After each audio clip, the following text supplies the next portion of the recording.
gogaa qaamaa baay'ee bareedaa ta'e qabaachuuf maal gochuu qabna kan jedhu gaaffiin koomentii jala jira. Mee gogaa qaama keenyaa akka bareeduuf manuma keenya keessa wantoota jiraniin maal gochuu dandeenya? Akkamiin bifa fayya qabeessa ta'een bifa gogaa keenya hin miineen dabaluu dandeenya kan jedhu waliin ilaalla. Normaalii gogaa namaa bareechuuf dibanni adda addaa jiru. Haa ta'u malee dibanni kanneen gurguraman hedduun isaanii booda keessa gogaa namaa miidhaa deemu. Kanaafuu kan gogaa namaa hin miine naachuraal kan ta'e mana keessatti maal gochuu dandeenya kan jedhu waliin ilaalla. Kan jalqabaa itittuu aannaniidha. Aannan ittitee laaktika asiidii waan of keessaa qabuuf seelota gogaa du'an gogaa irraa kaasee gogaa bareechaa.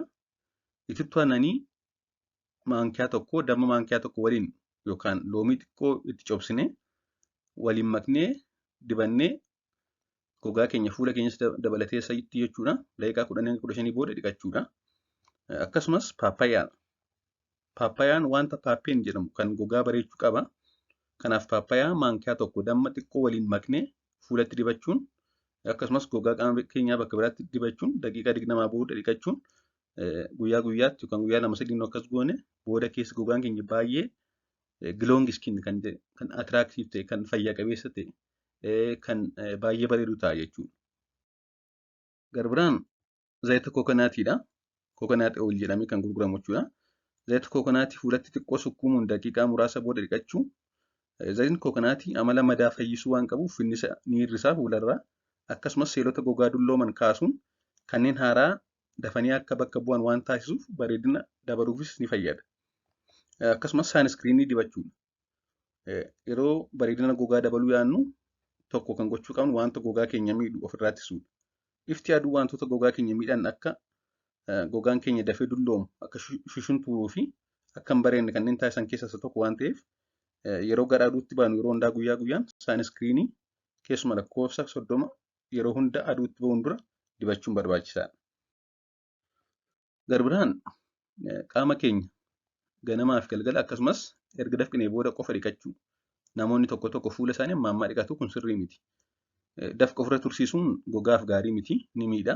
Akkasumas amma dhiqachuunis gogaaf gaarii miti jechuudha. Ganamaaf galgala akkasumas yeroo dafqine qofa. Dhiqachuun boodas yeroo hundaa dibata gogaa laaffisuuf gargaaran dibachuu. Paaraafiinii akkasumas vaaziliinii dibata adda addaa kan gogaa laaffisuuf gargaaran moischerize kan godhan hedduu jiru. Isaan kana dibachuun baay'ee barbaachisaadha erga dhiqannee booda. Garbiraan bishaan dhuguudha. Gogaan keenya seelota dalagaa isaanii raawwachuuf bishaan barbaadan irraa ijaarame. Kanaaf guyyaa guyyaan bishaan liitira 2 dhuguun akka gogaan keenya fayya qabeessaaf bareedaa ta'u taasisuuf ni fayyada. Inni garbiroon bishaan qabbanaa'aan qaama dhiqachuu. Bishaan dilallaa'aan yookaan bishaan qorraan qaama dhiqachuudha. Bishaan ho'aan yeroo hundaa qaama dhiqachuun zayita gogaa irraa haa xaa'uun akka gogaan keenya shushuntuurii fi gogaa ta'u taasisa waan ta'eef bishaan qabbanaa'aa yookaan qorraan dhiqachuun gaariidha. Kana malees kuduraalee fi muduraalee nyaachuu baay'isuun akkasumas wantoota warshaatti oomishamanii processed ta'anii gurguraman nyaachuu hir'isuun bareedina gogaaf gaariidha.